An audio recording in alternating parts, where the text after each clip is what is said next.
Star Allu Arjun నటించిన latest movie Duvvada Jagannatham తొలి రోజు మొత్తం మీద 18.2 కోట్ల షేర్ వసూలు చేసి రెండు తెలుగు రాష్ట్రాల్లో అల్లు అర్జున్ కెరీర్ లో ఆల్ టైమ్ బిగ్గెస్ట్ ఓపెనింగ్స్ ని దక్కించుకున్న సినిమాగా చరిత్రకెక్కింది. కానీ ఈ సినిమాకు తొలి రోజు మార్నింగ్ షోకి వచ్చిన పాజిటివ్ టాక్ ఈవినింగ్ షోలకు పూర్తిగా నెగటివ్ గా మారటంతో సినిమా కలెక్షన్లపై అది ప్రభావం చూపిందనే చెప్పాలి. ఇక రెండవ రోజు వసూళ్లలో సినిమా స్టడీగానే ఉన్నా ఆ వసూళ్లలో చాలా వరకు రిలీజ్ కి ముందు బుక్ అయిన ఆన్లైన్ టికెట్స్ ద్వారానే వస్తున్నాయని, థియేటర్స్ దగ్గర బుకింగ్స్ 20% కూడా లేదని ట్రేడ్ వర్గాల్లో చెప్పుకుంటున్నారు. టోటల్ గా వీకెండ్ టికెట్స్ అన్ని ఆన్లైన్ లో దాదాపు 50% ముందే బుక్ అవ్వడంతో వీకెండ్ వరకు కలెక్షన్ల వర్షం కురిపించడం ఖాయమని చెబుతున్నారు. మొత్తం మీద రెండవ రోజు దువ్వాడ జగన్నాథం సినిమా రెండు తెలుగు రాష్ట్రాలలో 5 కోట్ల నుండి 5.5 కోట్ల మధ్యలో వసూలు చేసే అవకాశం ఉందని విశ్లేషకులు అంచనా వేస్తున్నారు. ఒకవేళ సినిమాకు మొదటి ఆటకే యునానిమస్ పాజిటివ్ టాక్ తెచ్చుకుంటే ఖచ్చితంగా రెండవ రోజు 7 కోట్ల నుంచి 8 కోట్ల మధ్యలో వసూలు వచ్చేవని, కానీ సినిమాకు తొలి రోజు వచ్చిన నెగటివ్ టాక్ టోటల్ గా స్ప్రెడ్ అవ్వడంతో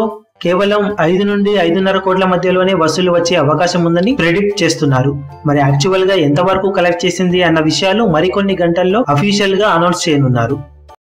మీ అభిమాన హీరోలకు సంబంధించిన లేటెస్ట్ అప్డేట్స్ కోసం మా ఛానల్ ని సబ్స్క్రైబ్ చేసుకోండి. ఏ చిన్న అప్డేట్ ని మిస్ అవ్వకూడదు అనుకుంటే బెల్ ఐకాన్ ని ప్రెస్ చేయండి. లైక్, షేర్, కమెంట్ చేయడం మర్చిపోకండి.